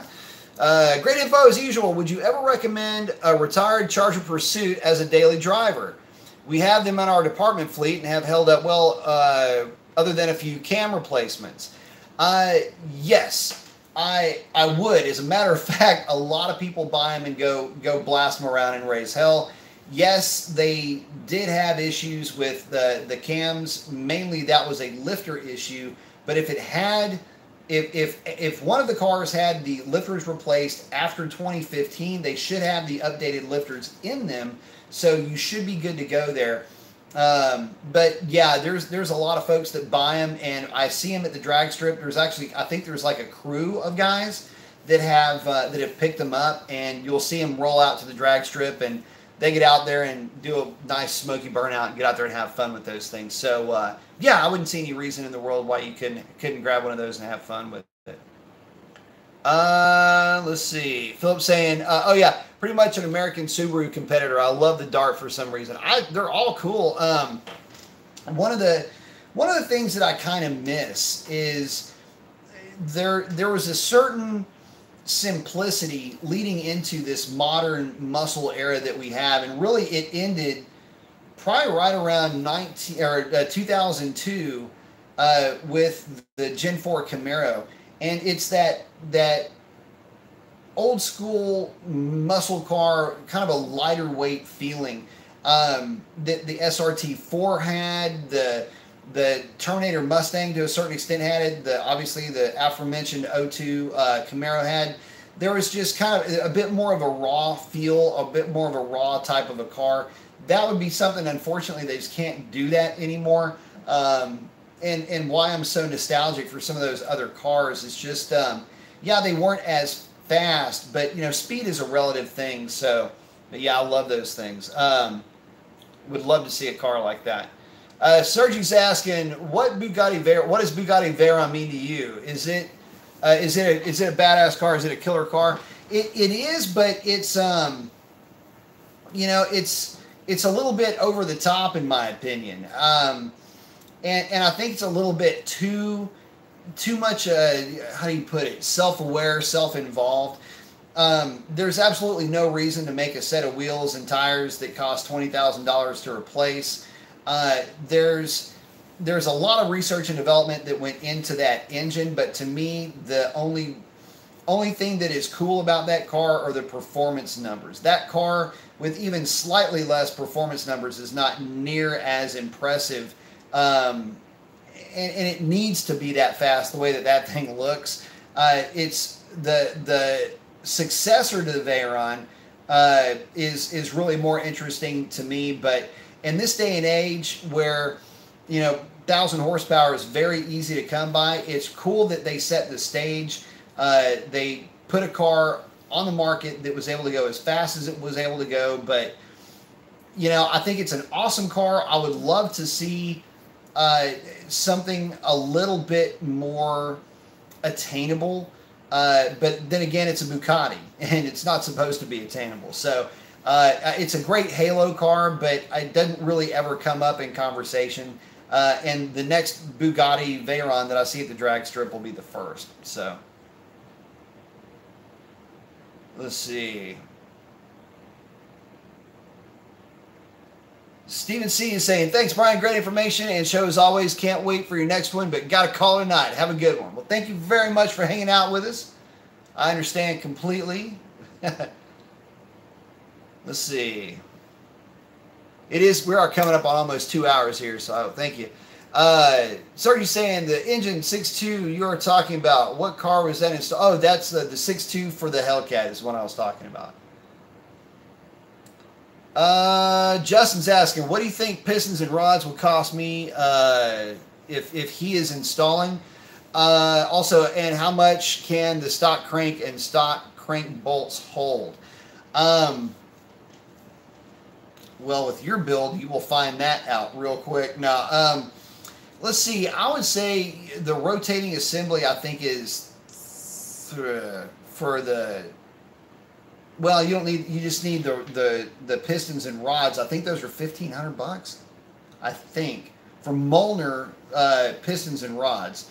I would say, I would just go full. I mean, if you're pulling it apart, just go full ARP at that point. Stock block, you could probably get away with, $600 to the wheels, but I just don't know that I would push it if you're pulling it apart. And I mean that in terms of long-term durability and longevity. But if you're thinking about pulling it apart and you've got the means and the time to do it, I would probably do that. Putting the new cam in it or whatever the case is, if you're going to be doing that, screw it. Just go ahead and pull the engine out, build that thing like a tank. So, Justin Baker's checking out, saying have a good night. You do the same. And I think I'm going to do the same thing, guys. I want to thank y'all very much for hanging out with me this evening. And thank everybody much for the contributions to the cause, for the battery fund, for Project Revlon. I do truly appreciate that. And look forward to seeing you guys coming up. If it's pretty this weekend, we'll be at the drag strip. I haven't even looked at the weather because it's been crazy lately. But if we can make it, we will definitely get there. And hopefully bring you guys some more ride-alongs. If you haven't seen the last ride-along, check it out. It was a lot of fun. It's me racing Robert Eden.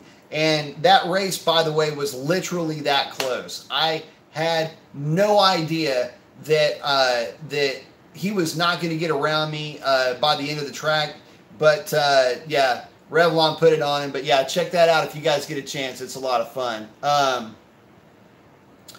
Let's see, a couple more questions and I'm going to check out. Sergey's asking, why 2018 Viper V10 is killing drag strips? Why V10 making 7-second?